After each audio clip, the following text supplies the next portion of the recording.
우리가 어제까지 스데반의 순교에 대해서 보았습니다. 스데반은 결국 자신들의 죄를 인정하지 않는 유대 종교 지도자들과 군중들에 의해서 순교를 하게 되었습니다. 그런데 그 스데반의 위대한 순교 사건 마지막에 한 사람의 이름이 거론이 되고 있어요. 1절 앞부분에 보시면 사울은 그가 죽임 당함을 마땅히 여기니라 라고 하면서 사울의 이름이 기록되어 있습니다. 근데 왜 사울의 이름이 거론되어 있는지 좀 의아하기도 합니다. 왜냐면은 그 자리에 스데반이 죽임 당함을 마땅히 여기는 사람은 사울 외에도 많이 있었을 겁니다. 그런데 왜 굳이 그 사람들 중에서 사울의 이름이 부각되어 있을까요? 그리고 사울의 행적도 부각이 되어 있습니다. 우리 3절 같이 한번 보실까요? 3절 말씀 시작. 사울이 교회를 잔멸할새 각 집에 들어가 남녀를 끌어다가 옥에 넘기니라. 사울은 스데반이 순교하는 것을 당연히 여겼을 뿐만 아니라 다른 사람들보다 더 적극적으로 교회를 핍박하고 또 그리스도인들을 감옥에 잡아다 넘기는 일에 힘을 썼습니다. 그래서 이스라엘을 벗어나서 다메섹에 있는 그리스도인들을 잡아들이기 위해 먼 길을 나설 정도로 그 일에 사울은 매우 열정적이었습니다. 그리스도인들에게 그런 사울의 모습은 정말 어떻게 보면은 마귀 같았을 거예요. 그런데 우리가 이미 그 결과를 알고 있지만 그 사울이 예수님을 만나고 변화되어서 바울이 되었습니다.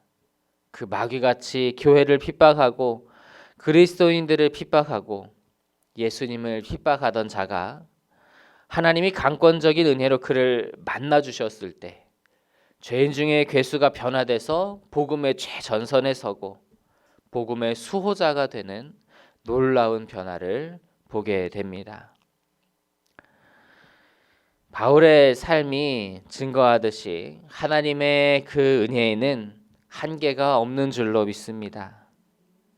가장 열성적인 적 그리스도인을 변화시키셔서 가장 헌신적인 그리스도인이 되게 하시는 것이 바로 하나님의 은혜의 놀라우신 그러한 은혜입니다.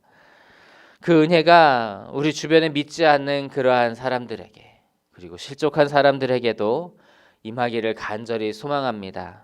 우리가 그 일을 위해서 함께 기도해야 할 줄로 믿습니다. 하나님의 은혜는요, 그들을 모두를 변화시키기에 충분합니다. 하나님의 은혜가 늦지 않게 속히 그들에게 임해서 그들의 삶이 다시 변화되고 그리고 다시 복음 앞에 서게 되는 놀라운 일이 일어나도록 기도하는 하루와 이 시간 또 되기를 간절히 소망합니다. 자, 본문에서는 아직 바울의 변화가 나오지 않으니까요. 자, 어찌되었건 변화되기 전 사울과 유대 종교자들의 핍박으로 인해서 예루살렘 교회는 뿔뿔이 흩어지게 됩니다. 그런데 그들이 뿔뿔이 흩어졌다라고 해서 그들의 믿음까지 흩어진 것은 아니었어요.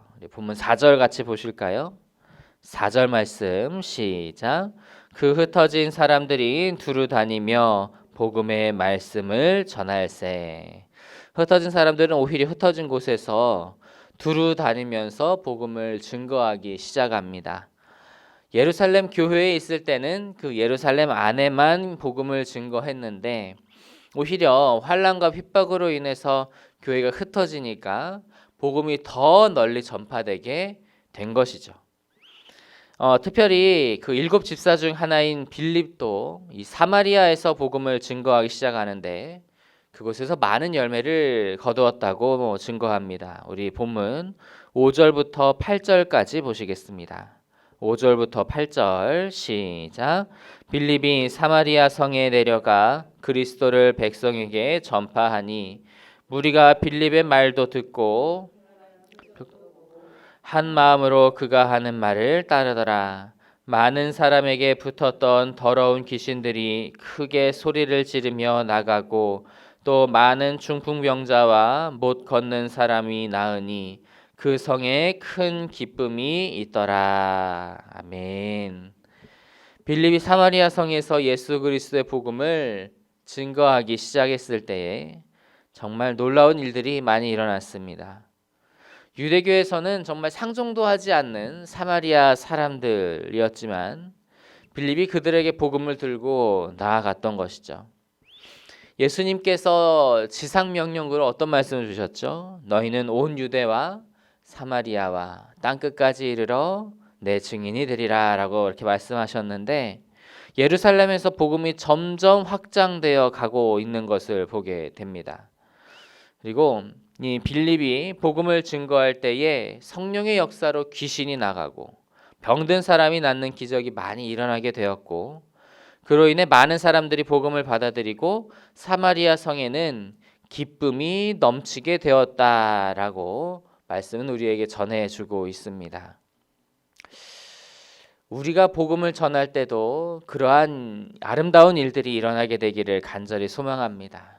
우리가 복음을 전할 때에도 그런 큰 기쁨이 넘치기를 간절히 바랍니다.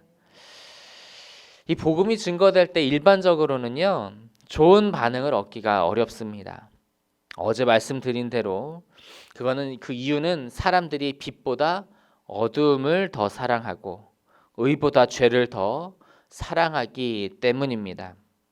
그래서 복음을 전할 때에 좀 시큰둥하다, 반응이 좋지 않다, 당연한 것으로 생각하시면 됩니다. 하지만 마음을 정하여 그 중에는 복음을 받아들이는 분들이 있는데 그 분들에게는 정말 큰 기쁨이 있어요. 본인에게도 큰 기쁨이 있고 증거하는 우리들에게도 큰 기쁨이 있는 것이죠. 정말 바라기는 우리가 복음을 전할 때 그 복음을 받아들이고 그로 인해서 큰 기쁨을 경험하는, 크게 기뻐하는 것을 경험하는 우리 모두가 되기를 간절히 소망합니다. 정말 그런 경험이 우리 가운데 있다면, 그렇다면 우리가 더 기쁘고 담대한 마음으로 복음을 증거할 수 있게 되는 것이죠. 정말 그리고 우리가 복음을 전할 때에 그 사도행전의 이러한 역사들처럼 정말 놀라운 기적들이 일어나고 우리가 그들을 위해서 기도해 줄 때에 정말 그들의 또 병이 낫는다든지 그들의 마음의 그런 응아리가 풀어지는 그러한 마음의 회복을 경험한다든지 여러 가지로 그런 기적들을 경험하여서 우리의 복음이 정말 진실된 것이라는 것이 증거되는 그러한 놀라운 일들도 있게 되기를 간절히 소망합니다.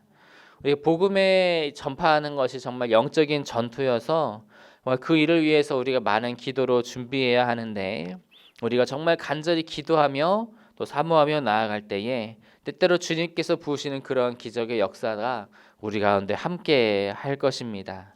그래서 우리가 복음을 증거하면서 기쁨을 거두게 되기를, 아름다운 열매 거두게 되기를 기도하면서 담대한 마음으로 나아갈 수 있는, 그리고 또 그 열매를 거둘 수 있는 저 여러분 다 되시기를 주님의 이름으로 축복합니다.